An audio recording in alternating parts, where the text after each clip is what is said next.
A Knight of the Seven Kingdoms Episode 1 Recap and Ending Explained, the legend begins. The ever-expanding Game of Thrones universe is ready for a new tale. A Knight of the Seven Kingdoms, the third installment in the George R.R. Martin phenomenon, is released by the HBO franchise. It is a lighthearted and amusing show compared to the original series and previous House of the Dragon spin-offs. It would be an understatement to suggest that fans are eager for more. The wait for new episodes from the spin-offs grows longer as the GOT saga keeps growing and expanding. This summer, House of the Dragon will return for its third season, so it's a treat to have a Knight of the Seven Kingdoms to watch as well. A Knight of the Seven Kingdoms starts with a death. Ser Duncan the Tall burying his friend and lifelong mentor Ser Arlan of Pennytree on a wet hillside opens the first episode.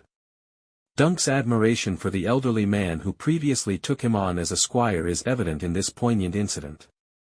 He is now at a crossroads, thinking back on his previous role and anticipating what his new chapter will entail in the absence of his old master. It includes traveling to Ashford Meadow, whatever it may be.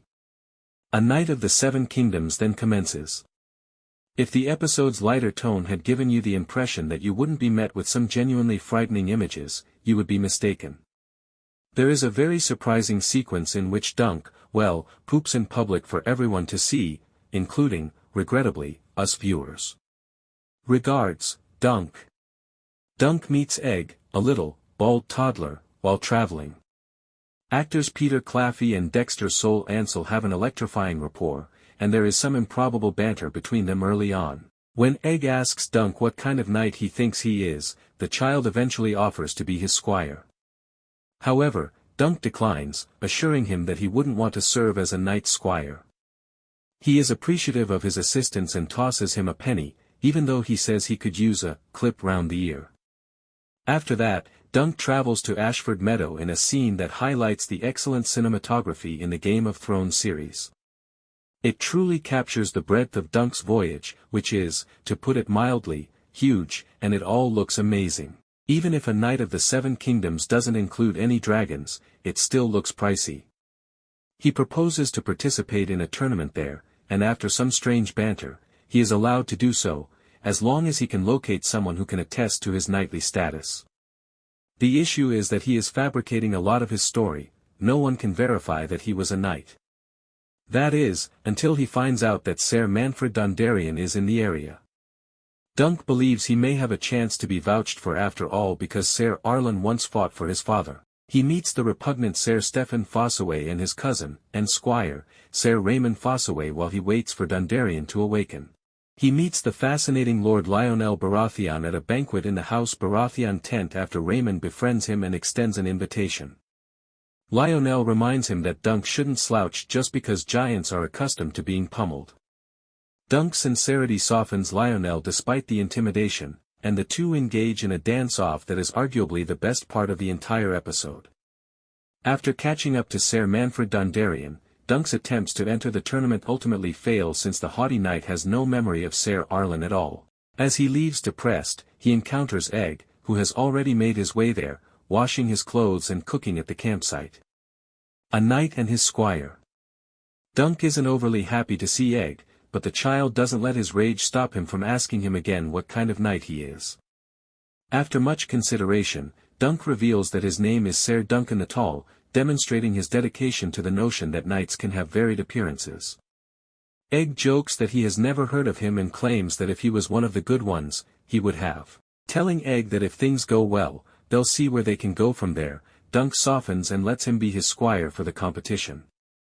Egg is happy, even a bit moved, and the two go to bed in preparation for tomorrow's tournament. After telling his new acquaintance about his practice of sleeping outside under a tree, they were able to carry it out together. When they noticed a shooting star in the sky, Egg encouraged him by telling him that it was a sign of good fortune and that none of the other knights who were sleeping in their tents would be able to see it, thus the luck was truly theirs alone. What a lovely conclusion. As a result, Dunk is now at the start of a new adventure in which he will be able to inspire others in the same way that Ser Arlan previously inspired him. The legendary collaboration between Dunk and Egg is born. This is a dynamic that has morphed in so many different ways since the start of the series, and we certainly think that this iteration is going to be especially unique. After losing his seat to Bevan in the general election, Henry, a Conservative MP, experiences suicidal thoughts and sadness 6 months later. This strains his relationship with Yasmin, who tries to get him a job at Tender. Henry mostly uses drugs and stays away from guests during Yasmin's lavish 40th birthday celebration. In an attempt to take advantage of Henry's aristocratic ties, Whitney offers him the CEO post at Tender. Yasmin's Aunt Cordelia cautions her against tying her future to Henry in the meantime. Yasmin confronts Cordelia after learning that she is having oral sex with Otto. After making a scene at his birthday dinner, an inebriated Henry leaves with the commander, an old acquaintance who turns out to be a hallucination of Henry's father, who committed suicide on his own. Henry attempts suicide by carbon monoxide poisoning in his father's vintage Jaguar after aggressively attacking a man who taunts Yasmin at a pub, but he ultimately gives up.